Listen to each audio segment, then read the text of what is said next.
What is up? My name is Chris. I am the Long Box Punk, which you should know if you found yourself here on my YouTube channel.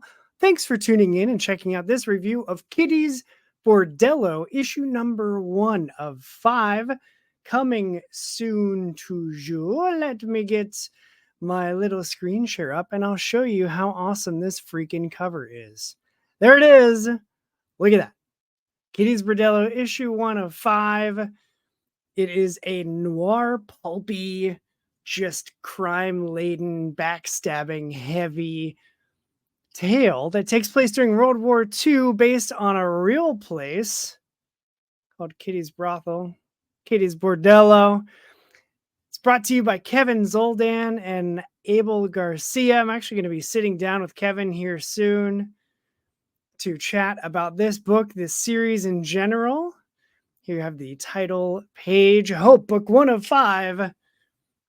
I really enjoyed this book. It does a great job of setting the mood.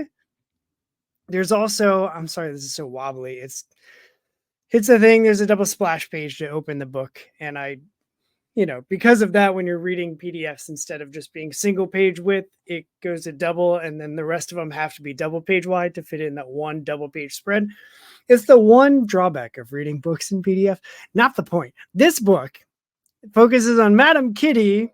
As you see here, this is one of the things about this book that I really, really like. Every character has a main character splash page and that introduces them. It gives their name. As we can see, Madam Kitty, Katharina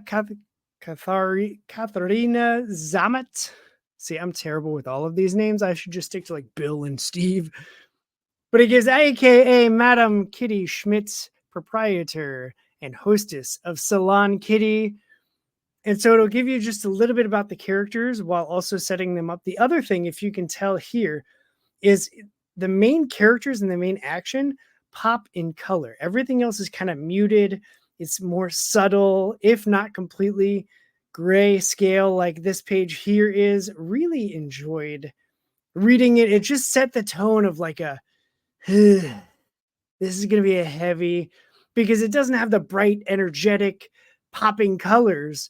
And so as a result, because it's intentional, I can only assume, which I'm definitely going to be asking about, it does a good job of setting the mood just based on the colors. I'll give you another example here. So here's Kitty, and she is walking out of her place, and she's being followed or at least watched by these two skeevy gentlemen. And there's another guy there in his car watching her. Whoops.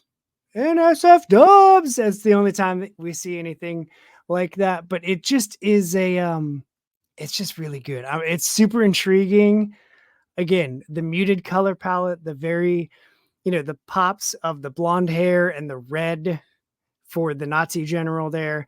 And then just the muted, whites, grimy, it all feels very dirty. And I think it's very, very cool. Another thing that they do well, or that I really am excited about with this book, is they have a American reporter named Stedman, and all of his internal monologue is written as if it is Stedman's notes with the date, and it looks like it's on notebook paper, and it looks like a different font that they used for handwriting. So we can tell that this is something that he's writing for himself, or as the story to be published for future readers. I just think it's super cool. Again, the more I learn about lettering, the more that I'm just a sucker for really well done lettering. And this is really well done lettering. I really, really enjoyed it. Book 1 is the book that I was able to preview and read. And again, here is the cover. I'm going to leave you with this. You should definitely check it out. It's going to be awesome. It's coming from my pals over at Lesser Known Comics. Surprisingly enough, it's not a surprise. It shouldn't be. All the details and my interview with Kevin are going to be going live sooner than later. So make sure you stay following the Longbox Punk here on YouTube and on Threads and Instagram at Longbox Punk there as well. And then you'll be notified once the interview drops and any future reviews that are coming, because there's more coming. Thanks for checking this out, punks. But as I always say, that's going to do it for this review on the Long Box Punk. So now you need to go read some comics.